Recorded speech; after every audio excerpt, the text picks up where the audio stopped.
Hello my dear students, एक लंबे अरसे के बाद एक बार फिर से हम लोग आमने सामने हैं।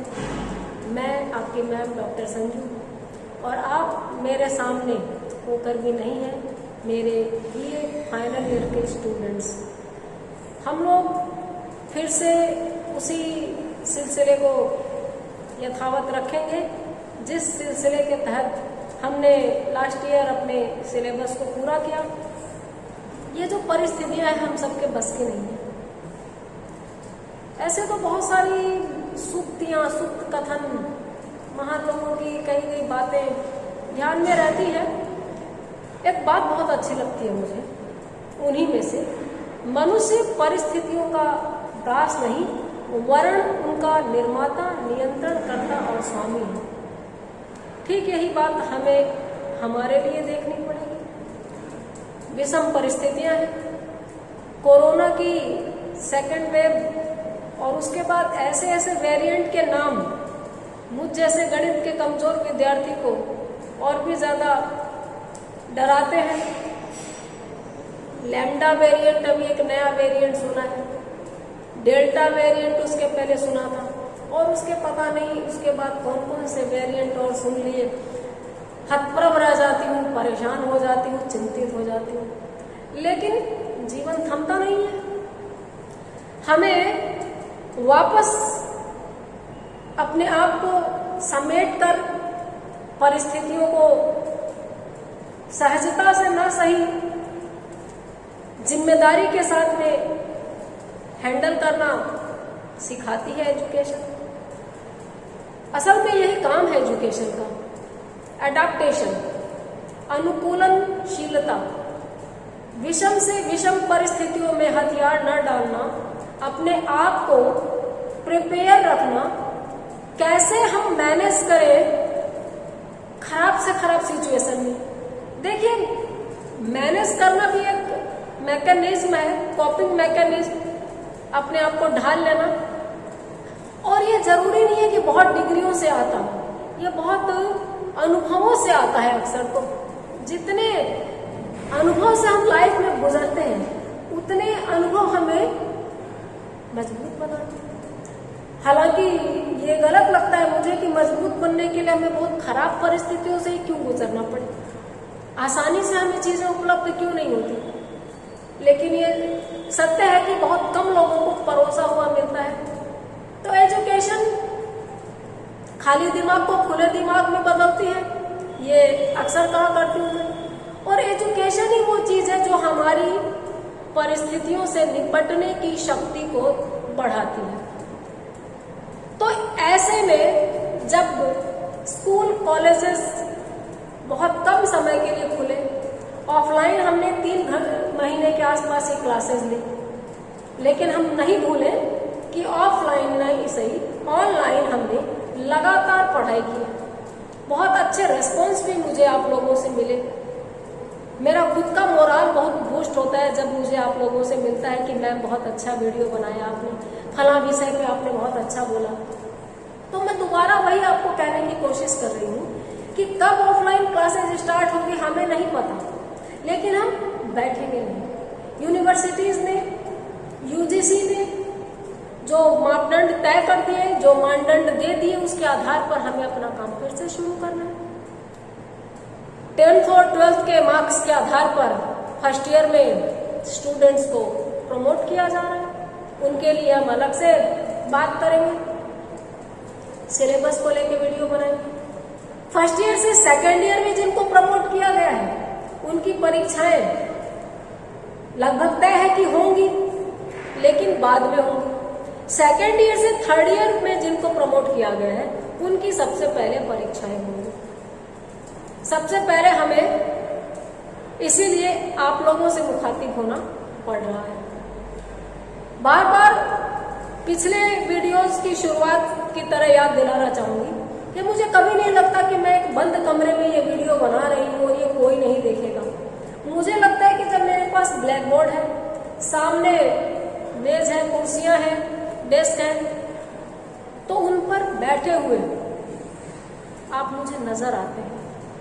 हाँ, मानती हूँ थोड़ी सी कल्पना आपको इसमें अतिशय दिखेगी, लेकिन हिंदी की विद्यार्थी हूं, साहित्य मेरा विषय है, तो कल्पना तो हम लोग बिल्कुल करेंगे। और ऐसी वैसी कल्पना नहीं है ये। अगर आप किसी से इमोशनली अटैच हैं, जुड़े हुए हैं, तो आपको याद होगा या आप मेरी बात को समझ सकते हैं कि आप कोई गाना सुन रहे हैं तो आपके इमेजिनेशन में वो बंदा वो बंदी वो चल रही है। आप कुछ अच्छा खा रहे हैं, इवन मार्केट में कुछ अच्छा देख रहे हैं किसी शॉप पे, तो आपको झट से याद आएगा ये उसको बहुत पसंद है, या मैं ये उसके लिए खरीदूंगी। वो तो आपके साथ नहीं है, लेकिन फिर भी है ना। तो यही बात मैं यहाँ कह रही हूँ, शरीर कोई हमारे साथ हो या नहीं है, विचारों में हमारे साथ हो सकता है। तो मेरे विद्यार्थी हमेशा मेरे साथ रहते हैं। बीए पार्ट 3 के विद्यार्थियों से मैं नए सिरे से जुड़ रही हूँ, तो जो लास्ट ईयर में 3rd ईयर में थे उनसे बात नहीं कर रही हूँ। वीडियो सबके लिए है, लेकिन जो आप 3rd ईयर में आए हैं उनसे कुछ चीजें मैं सिलेबस को लेके शेयर करना चाहूंगी। 2nd ईयर में 2nd पेपर पढ़ाया था मैंने आप लोगों को, और 2nd ईयर के 2nd पेपर में 3 किताबें पढ़ाई थी, 2 नाटक की किताब और 1 एकांकी की किताब। एक जो नाटक है हस्तिनापुर, काफी चर्चित कथानक, काफी प्रश्नाकुल करने वाला कथानक, नंदकिशोर आचार्य जिसके लेखक हैं वो पढ़ाया था। अंधेर नगरी हिंदी नाटकों के जनक भारतेंदु बाबू हरिश्चंद्र द्वारा रचित, वो भी पूरा पढ़ाया था, और 10 एकांकी। अब आप लोग प्रमोट हो गए हैं, आप नई क्लास में आ गए हैं, 3rd ईयर में हो गए हैं, और एग्जाम आपको देने हैं 2nd ईयर के भी। 2nd ईयर के सारे वीडियोज आपके पास हैं, फिर से तरोताजा सिलेबस चेंज उनके लिए होगा जो इस बार आएंगे 2nd ईयर में, उनके लिए अलग से फिर और वीडियो बनेंगे। आप 3rd ईयर में हैं, आपके पास पिछले सिलेबस के वीडियोज ही काम आएंगे। हम अब बात करेंगे 3rd ईयर की। 3rd ईयर में मैं फर्स्ट पेपर पढ़ाती हूँ। फर्स्ट पेपर में फिर 2 किताबें हैं, 2nd पेपर में 1 किताब है। 2nd पेपर दूसरी में हम पढ़ाएंगे वो निबंध और हिंदी भाषा। मैं जो पढ़ाऊंगी इस पेपर का नाम है आधुनिक काव्य। अब ये है क्या? यूं तो जहां ना पहुंचा रवि वहां पहुंचा कवि।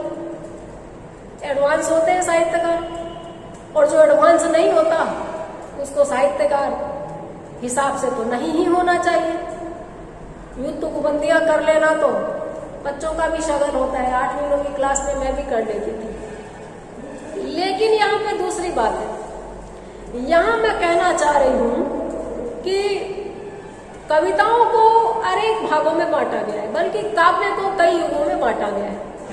हिंदी साहित्य में हिंदी साहित्य का इतिहास, ये शब्द याद रखिए, हिंदी भाषा, हिंदी साहित्य और हिंदी साहित्य का इतिहास, ये हमें हर क्लास में पढ़ना पड़ेगा, 1st year 2nd year final, और दोनों पेपर के लास्ट इकाई में।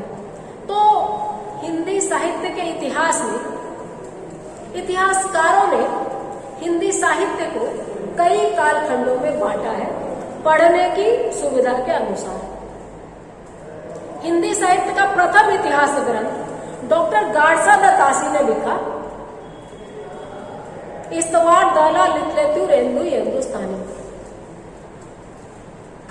नाम लेखन के लिए इतिहास ग्रंथ है, लेकिन श्रेय तो मिलेगा, शुरुआत तो इन्होंने की है। कोई भी चीज जब शुरू होती है तो उसमें बहुत सारी कमियां होती हैं, क्रमशः अगली पीढ़ियां उन कमियों का निराकरण करती हैं और विशेषताएं सम्मिलित करती हैं। तो हिंदी साहित्य का पहला इतिहास ग्रंथ फ्रेंच भाषा में लिखा गया। देखिए कितने ताज्जुब की बात है। ऑब्जेक्टिव क्वेश्चन बनता है, हिंदी साहित्य का प्रथम इतिहास ग्रंथ कौन सा है? इस्तवार दाला लिटरेतु रेंदु हिंदुस्तानी। इसके रचयिता कौन है? इतिहासकार गाडसा दत्तासी। यह किस भाषा में लिखा गया है? यह फ्रेंच भाषा में लिखा गया है। और हिंदी साहित्य का हिंदी भाषा में रचित प्रथम इतिहास ग्रंथ कौन सा है? शिव सिंह सरोज। गाड़सा दत्तासी के बाद शिव सिंह सेंगर आए। शिव सिंह सेंगर ने गाड़सा दत्तासी की कमियों को पकड़ा, उनको दूर किया और प्रथम इतिहास ग्रंथ जो हिंदी में लिखा गया उसका नाम है शिव सिंह सरोज। इतिहास लेखन की परंपरा विज्ञान पे टिकी हुई है। यूं तो हर बात विज्ञान पर ही टिकी हुई है, भले ही हम उनको माने या ना माने। इतिहास लेखन के लिए वैज्ञानिक दृष्टिकोण से संपन्न होना अत्यावश्यक है।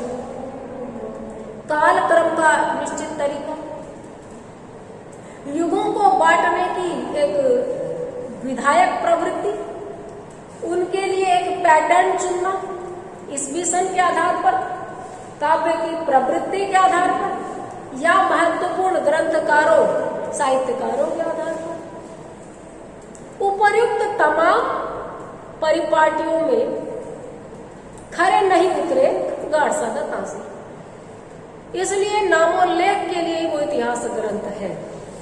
लेकिन है, पहला माना जाएगा, शुरुआत तो की ही थी। उसमें से कुछ कमियों को दूर करके शिव सिंह सेंगर ने शिव सिंह सरोज की रचना की। और हाँ, बहुत सारे हिंदीतर कवियों के, हिंदी से इतर भाषाओं के कवियों को भी गाड़सा दत्तासी में सम्मिलित कर लिया था। शिव सिंह सेंगर ने हिंदी के कवि रखे, 1000 कवि रखे। तो कंपटीशन का फिर से प्रश्न बनता है कि हिंदी साहित्य के प्रथम इतिहास ग्रंथ का नाम जो कि हिंदी में रचित हो, शिव सिंह सरोज। रचनाकार शिव सिंह सेंगर। कितने कवि रखे? लगभग 1000। अब आए सर जॉर्ज ग्रियर्सन, उन्होंने अंग्रेजी भाषा में सबसे पहला इतिहास ग्रंथ लिखा, हिंदी साहित्य का इतिहास ग्रंथ अंग्रेजी में। नाम क्या है? The modern vernacular literature of Hindustan. प्रश्न बनता है, हिंदी साहित्य का अंग्रेजी में रचित प्रथम इतिहास ग्रंथ कौन सा है?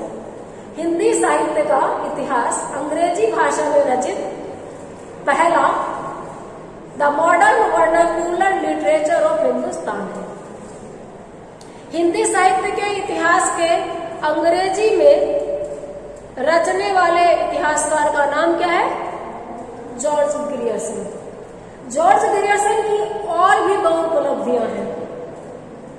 पहली, काल विभाजन का प्रथम प्रयास जॉर्ज ग्रियर्सन ने किया। किसने किया? George Grierson. जॉर्ज ग्रियर्सन ने काल विभाजन का प्रथम बार प्रयास किया। अब पुनः यही बात यहाँ आएगी कि पहली कोशिश है तो अपवाद अलग होते हैं कि पहली कोशिश में ही वो मैग्नम ओपस बन गई, मास्टरपीस बन गई, उसका कोई विकल्प नहीं, उससे नीचे नीचे ही रह गए सब। अन्यथा होता यही है कि पहली में जो कमियां हैं दूसरी तीसरी चौथी में वो दूर होती चली जाती है। तो जॉर्ज ग्रियर्सन ने पहली बार कोशिश की तो काल विभाजन अध्याय जैसा लगता है। कहीं पे ईस्वी सन को चुना, कहीं पे शासक को चुना। विक्टोरिया के शासन में हिंदी साहित्य, 18वीं सदी का हिंदी साहित्य, 11वीं सदी 18वीं सदी का कृष्ण भक्ति आंदोलन, इस तरीके के सभी उन्होंने जो आधार है चुन लिए। ऐसे नहीं होता है, लेकिन श्रेय जाएगा कि पहली बार काल विभाजन का प्रथम प्रयास जॉर्ज ग्रियर्सन ने किया। अब सबसे पहला हिंदी साहित्य का इतिहास ग्रंथ द मॉडर्न इस्तवार डाला लिटरेचर हिंदुस्तानी, फ्रेंच भाषा में हिंदी साहित्य का प्रथम इतिहास ग्रंथ। शिव सिंह सरोज, हिंदी भाषा में रचित हिंदी साहित्य का प्रथम इतिहास ग्रंथ। The modern vernacular literature of Hindustan, अंग्रेजी भाषा में रचित हिंदी साहित्य का प्रथम इतिहास ग्रंथ। जॉर्ज ग्रियर्सन की पहली उपलब्धि काल विभाजन, और दूसरी उन्होंने भक्ति काल को हिंदी साहित्य का स्वर्ण युग माना, जिसको बहुत सारे कारणों से बाद के विद्वानों ने भी काटा नहीं है, यथावत स्वीकार किया है। लेखन कौशल, शाब्दिक समृद्धता, छंद और रसों की समृद्धता, कवियों का वृहत दृष्टिकोण, तमाम चीजों के आधार पर हिंदी साहित्य के भक्ति काल को स्वर्ण युग की संख्या से आगे किया जाता है। इसके बाद आए मिश्र बंधु। मिश्र बंधुओं ने मिश्र बंधु विनोद की रचना की। मिश्र बंधु का मतलब मिश्र बंधु जिनके सरनेम थे मिश्र और कई भाइयों ने, श्याम बिहारी मिश्र, सुखदेव बिहारी मिश्र, गणेश बिहारी मिश्र, कृष्ण बिहारी मिश्र, इस तरीके के नामों ने भाइयों ने मिलकर और सबसे बड़ा हिंदी साहित्य के इतिहास ग्रंथ का निर्माण किया। 2 भाग इसके हैं। मिश्र बंधु विनोद इस रचना का नाम है। इन्होंने भी काल विभाजन का अपना प्रयास किया, उनसे थोड़ा सुसंगत निकला। 5000 कवि इन्होंने इसमें सम्मिलित किए। प्रश्न आया था आरपीएससी फर्स्ट ग्रेड में, कितने कवि थे? 5000। 2 भागों में बांटा इन्होंने। जैसे आदिकाल है तो उसको आरंभिक काल इन्होंने बोला, तो पूर्वारंभिक काल, उत्तरारंभिक काल। रीतिकाल को अगर अलंकृत काल कहा तो पूर्वालंकृत काल, उत्तरालंकृत काल।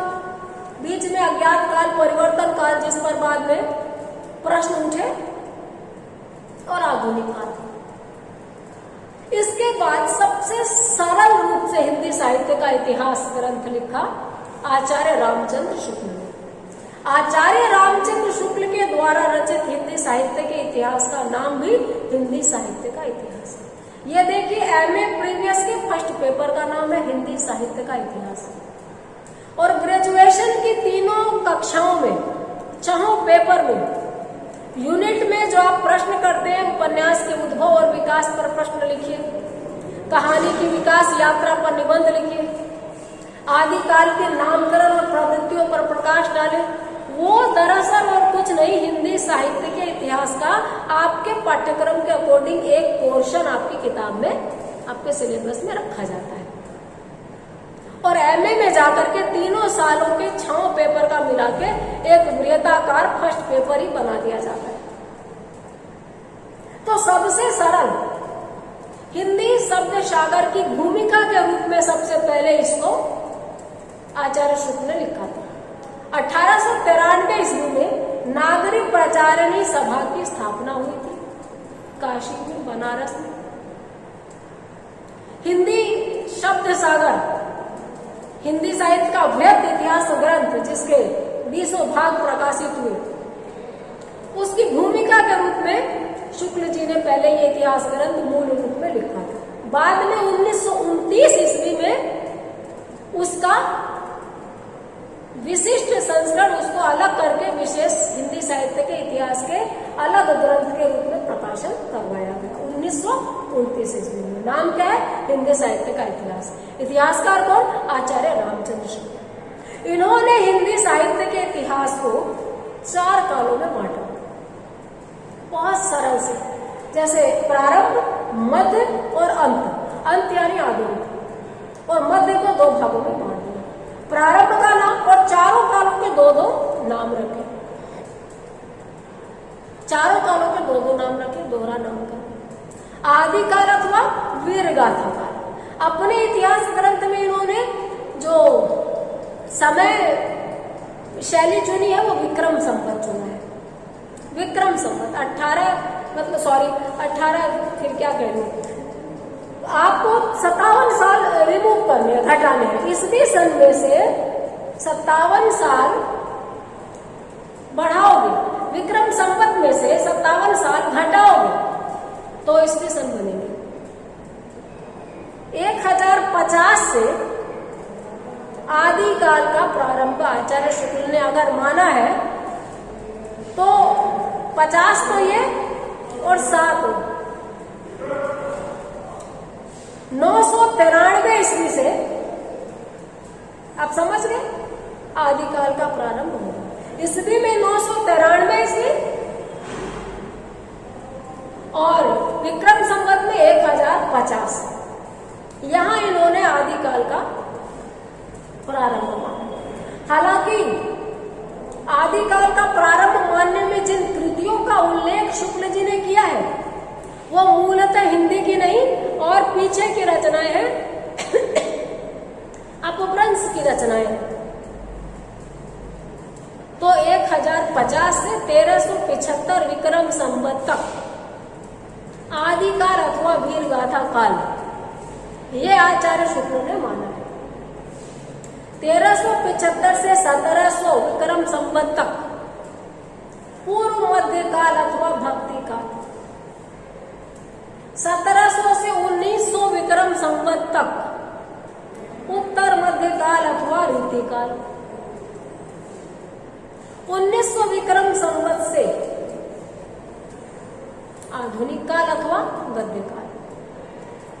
फिर से सुन लीजिए, 4 कालों में बांटा है, 2-2 नाम रखे हैं। आदिकाल अथवा वीर गाथा काल, पूर्व मध्य काल अथवा भक्ति काल, उत्तर मध्य काल अथवा रीति काल, आधुनिक काल अथवा गद्य काल। So simple, very simple. हालांकि विवाद इन नामों को लेकर भी हुए और विवाद होना पॉजिटिविटी की निशानी है। यहाँ आकर कि उसके आगे हम और बढ़े, वहीं पर हम रुक नहीं गए।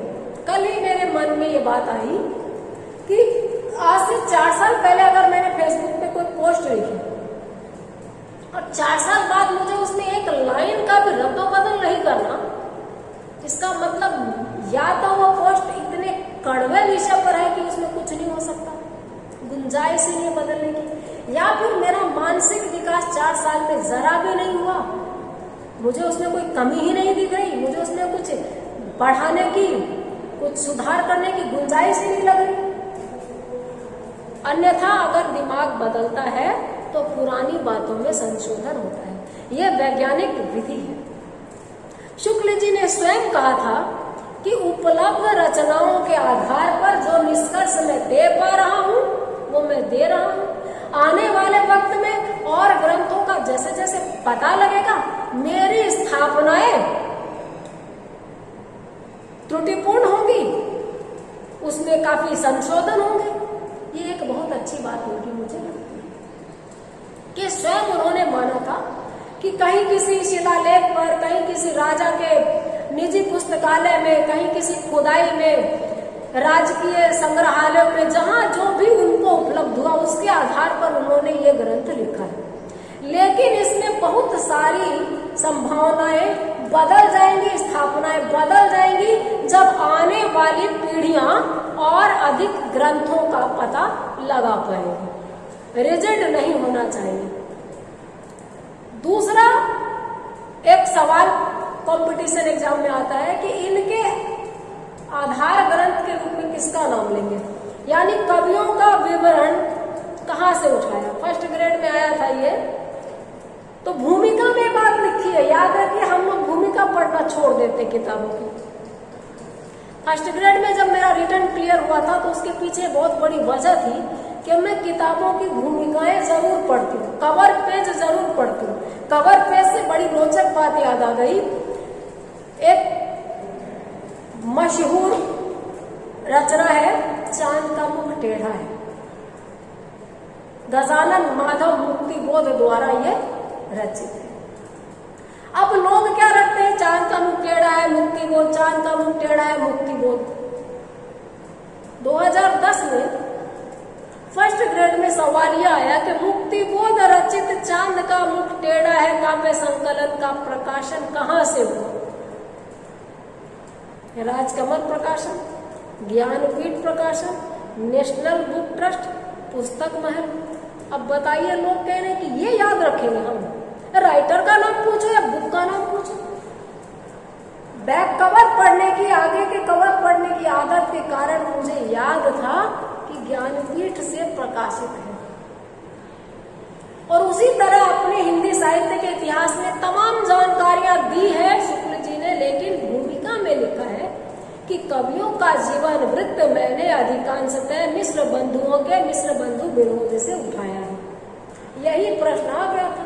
उनकी पूरी लाइन उठा दी कि कवियों का जीवन वृत्त मैंने फला ग्रंथ से उठाया है। कौन सी किताब से उठाया? मिश्र बंधु विनोद से। तो हमें पढ़ने की प्रवृत्ति को प्यार से लेना है। नशा वैसे तो बड़ा खराब होता है, लेकिन किताबों का हो तो बड़ा बचा लेता है डूबने से। बिहारी का एक दोहा है, तंत्री नाद कवि सरस सरस रास रतिरंग, अन बूढ़े बूढ़े तिरे जे बूढ़े सबंग। तंत्री नाद कवित रस सरस राग रतिरंग। तंत्री नाद गीत संगीत, कवित रस कविता और साहित्य का रस, सरस रास रतिरंग नृत्य और प्रेम, इनमें जो डूबता है वो पार उतर जाता है, और जो नहीं डूबता है वो डूब जाता है। अब देखने में विरोधाभास है, ये विरोध नहीं है। विरोधाभास अलंकार में ही होता है, विरोध का आभास, असल में विरोध नहीं हो रहा। दूर से देखने में लगता है कि जो डूबता नहीं है वो डूब जाता है, ऐसे कैसे होगा? और जो डूबता है वो पार उतर जाता है। भाई जो डूबेगा वो तो मर जाएगा, और जो नहीं डूबता है वो बच जाएगा।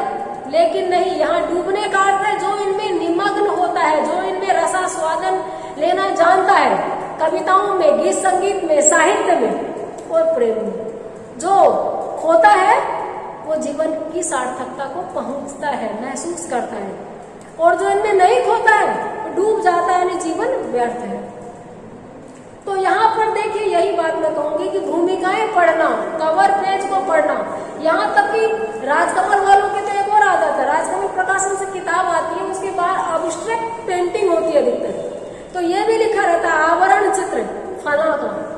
तो आपको कलाकारों के नाम पता होंगे, आपको उनसे मोह होगा, आपको अगर साहित्य में रुचि है, पेंटिंग में रुचि है, तो आप उससे व्यक्ति से प्रभावित होंगे, संपर्क की कोशिश करेंगे, नाम पढ़ेंगे तब ना। तो शुक्ल जी की किताब की भूमिका को भी पढ़िएगा, सभी किताबों को पढ़नी चाहिए। तो 4 कालों में इन्होंने बांटा। अब आधुनिक काल में छायावाद तक इन्होंने लिखा है, बाद की प्रवृत्तियों पे ज्यादा नहीं लिख पाए, देहांत हो गया था। अब हम आधुनिक काल को 3rd ईयर में पढ़ेंगे, और आधुनिक काल का दूसरा नाम क्या रखा है? गद्य काल। अब आप ये देखिए कि गद्य काल आधुनिक काल का दूसरा नाम है। आप साहित्य के ग्रेजुएशन के 3 सालों में 2nd पेपर में गद्य पढ़ते हैं, लेकिन जहाँ पते का प्रारंभ 1st ईयर में आदिकाल है और भक्ति काल है, तो आप 9वीं शताब्दी 8वीं शताब्दी अपभ्रंश काव्य तक पहुंच जाते हैं। लेकिन 1st ईयर में जो 2nd पेपर है कहानी और उपन्यास, कहाँ पढ़ते हैं? 20वीं शताब्दी में। यानी आधुनिक काल के साथ ही गद्य का विकास हुआ है। 2nd ईयर में आप रीतिकाल पढ़ते हैं, 14वीं 15वीं 16वीं शताब्दी। लेकिन जब आप 2nd पेपर पढ़ते हैं नाटक और एकांकी, फिर वही 20वीं शताब्दी, 19वीं 20वीं। 3rd ईयर में आते हैं आधुनिक काल और गद्य काल, दोनों समानांतर चलते हैं। यानी हिंदी की पहली कहानी 1500 में 1400 में नहीं लिखी गई, हिंदी की पहली कहानी 1900 ईस्वी में लिखी गई। परीक्षा गुरु हिंदी का पहला उपन्यास है, इंदुमती हिंदी की पहली कहानी है। ये सब 19वीं शताब्दी की चीजें। पहला नाटक, पहली एकांकी, पहला निबंध, पहला रिपोर्टाज आप आधुनिक काल में पाएंगे। इसलिए 2nd पेपर में जो आप गद्य पढ़ रहे हैं वो सबका सब आधुनिक काल में। और आधुनिक काल कविताओं के रूप में जब आता है तो 3rd ईयर के 1st पेपर में आपको पढ़ना ही है। अब इस आधुनिक काल को पुनः कई उपभेदों में बांटा गया है, जो कि हमारा 3rd ईयर का सिलेबस है। अब तक जो था वो पृष्ठभूमि थी, कहाँ से हम चले थे। यानी आप याद कीजिए 1st ईयर में कहाँ से चले थे? आपने आदिकाल पढ़ा, पद्मावत पढ़ा, नाथ कवि, सिद्ध कवि, और भक्ति काल 1st ईयर में ही, कृष्ण भक्ति, राम भक्ति, संत काव्य, सूफी काव्य। ठीक है। 2nd ईयर में ठीक है कि आप ऑफलाइन कम पढ़ पाए, लेकिन जितना भी पढ़े हैं आपको समेट करके देने की, नोट्स के रूप में भी हार्ड कॉपी देने की पूरी कोशिश रही है। लगभग सबके पास होगी, और ऑनलाइन भी है सब्जेक्ट। सेकेंड ईयर में आप आए तो फर्स्ट पेपर में आपने रीति काल पढ़ा, रीति मुक्त, रीति सिद्ध, रीति बद्ध, घनानंद, बोधा, आलम, ठाकुर, पद्माकर, देव, बिहारी, सेनापति, यही था। सेकेंड पेपर में नाटक और एकांकी। थर्ड ईयर में जब आधुनिक काल आप पढ़ रहे हैं, अब इसके कई उपभेद हैं। सबसे पहला भारतेंदु युग। भारतेंदु युग से आधुनिक काल का प्रारंभ है, तो भारतेंदु युग को आधुनिक काल का प्रवेश द्वार कहा जाता है। कहीं जाना हो, बहुत बड़ी बिल्डिंग हो, तो मेन गेट से गुजर करके आप पूरी बिल्डिंग अंदर जाएंगे, तो आधुनिक काल का प्रवेश द्वार मेन गेट भारतेंदु युग है। भारतेंदु का जन्म 1850 ईस्वी में हुआ था और 1885 में उनका निधन हो गया। मैं अक्सर कहा करती हूँ कि कौन कब पैदा हुआ, कौन कब चला गया, ये उतना मायने नहीं रखता जितना ये मायने रखता है कि जितने समय वो रहा, उस रहने के दौरान उसने क्या क्या किया। इस क्या क्या करने के आधार पर 34.5 साल जिए, लेकिन इतना कुछ कर गए कि भारतेंदु को आधुनिक युग का प्रहरी कहा जाता है। आधुनिक हिंदी का जनक कहा जाता है, हिंदी नाटकों का जनक कहा जाता है। नाटकों की परंपरा भारत में सदियों पुरानी है, लेकिन संस्कृत साहित्य में हिंदी में नाटक भारतेंदु लेकर आए। भारतेंदु युग में हिंदी की कहानियां, हिंदी के यात्रा वृतांत, हिंदी के अपने इतिहास ग्रंथ, हिंदी के व्यंग, हिंदी की समीक्षाएं प्रारंभ हुई। अब भारतेंदु के जन्म के आधार पर कुछ लोग 1850 से आधुनिक काल मानते हैं, कुछ लोग प्रथम सिपाही विद्रोह, गदर की लड़ाई, प्रथम स्वतंत्रता संग्राम के नाम से 1857 से इसका प्रारंभ मानते हैं। इतिहासकार अपने हिसाब से ईस्वी सन चुनने के लिए स्वतंत्र होता है।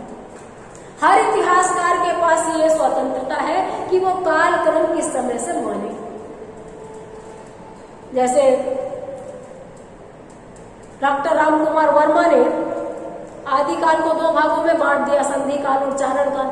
वो उनकी विशेष छूट है जो उन्होंने ली है एक इतिहासकार की दृष्टि से।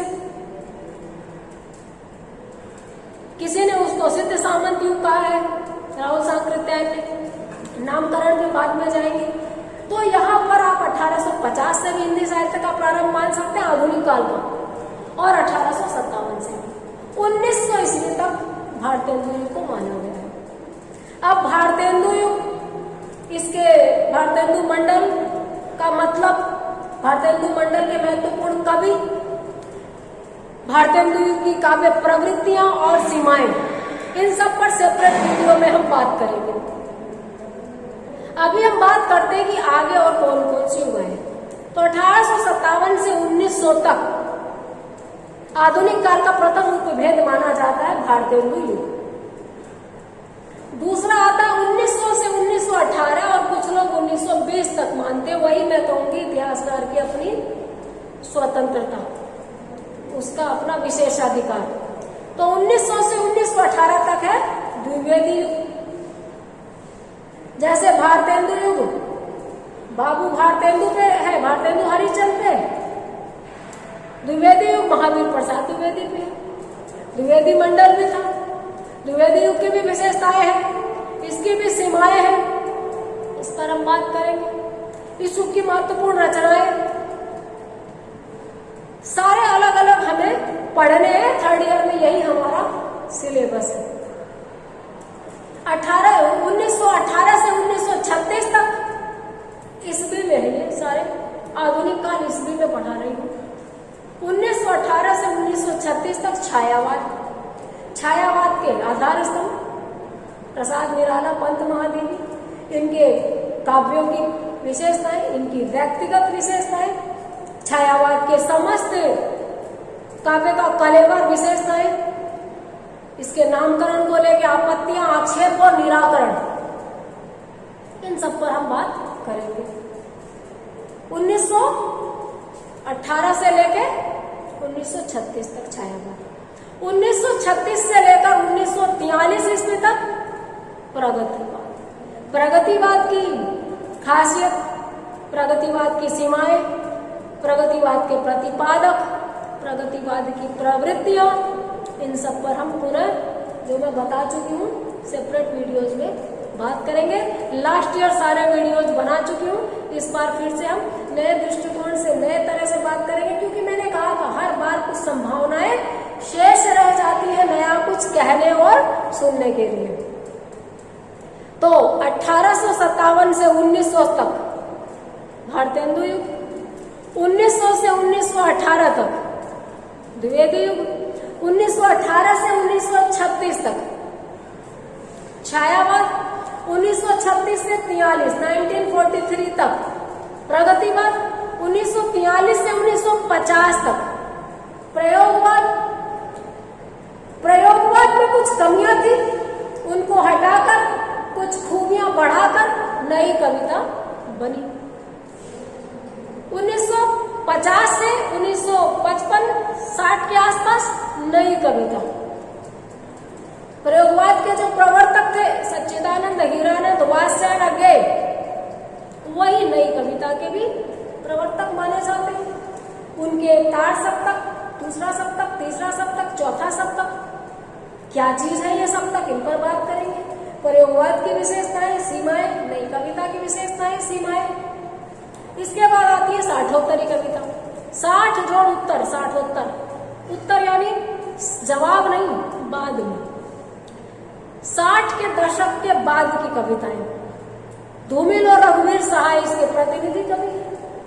इस युग की कविताओं की खासियत, पिछले युगों से क्या अंतर था, क्या इस युग के कवियों ने कहना चाहा, ये साठोत्तरी कविता। और उसके बाद हमारा समकालीन कविता और फिलहाल नवलेखन काल चल रहा है। तो समकालीन कविता आज की कविता है, इसकी विशेषता है। और असल में समकालीन कविता, नई कविता, जनवादी कविताएं, नवलेखन, ये आपस में गुत्थम गुत्था है, गड्ढमड्ढ है, झगड़ा नहीं है कोई।